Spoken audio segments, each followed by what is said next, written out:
What you saying? Got an itchy nose. So, the word of the day is light. Now, what will I say about this word? I just made a Facebook Live. I don't have very long because I'm about to do a mediumship reading for somebody. I've got a busy day today. It's been a very busy month.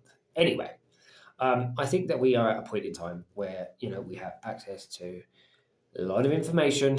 We have access to global travel, uh, history documentation, um, culture, spiritual wisdom, knowledge, and technology. All of these things. They're all trying to find a space of equilibrium.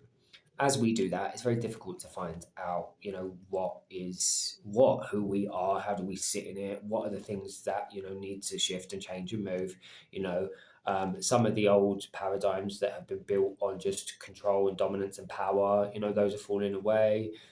We're trying to look at how we can live more efficiently, more nourishingly, more spiritually.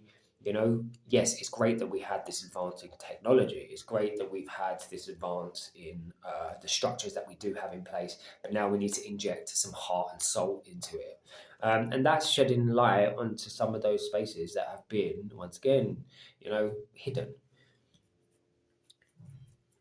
I've made a video about the fact that, if you are very aligned to, I don't always like that word, but because I think that everything is aligned at all times. But anyway, if you are very much in your base root chakra, yeah, your lower energy system, it's money, power, dominance, control, separation.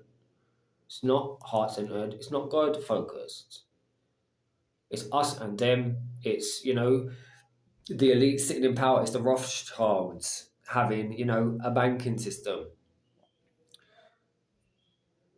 It's satanic Hollywood. It's a very small group of people doing terrible things because they want power. It's all base chakra stuff, which is where the sex stuff comes from as well. So anyway, the point is that people are whistleblowing because light is being shed upon all of these different things, which is wonderful. It's part of the growth period and the growing pains.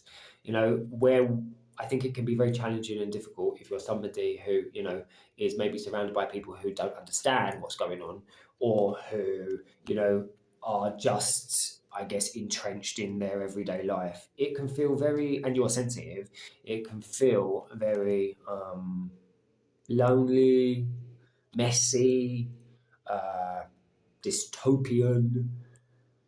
Um, and yeah, for people who are, like I said, people who are sensitive, that can be really overwhelming, actually. This is part of a process. I would say to people who are finding it a little bit overwhelming, stay rooted and grounded and anchored in whatever way you can. Nature, the sea, keeping your energy clean and clear so that you don't get sucked into too much of it. It's very difficult sometimes. I find that challenging. I get pulled into lots of people's spaces. It can be very annoying. So I get it if I'm not careful because I'm super sensitive. I'm like a sponge. But yeah, whilst we navigate that process, trust that maybe God is operating in the way that it needs to. We're all part of it, the villains included. Um, do your bit where you can, speak where you can, and if that is too much, don't do it. So there's a time and a place, and everybody has a role and a purpose. So that's that. If you want to work with me, kyletreslove.com. If you want to give these videos, PayPal at kyletreslove. Like I will always say, remember, all is good, all is God, all is love. Until we connect again soon in a bit.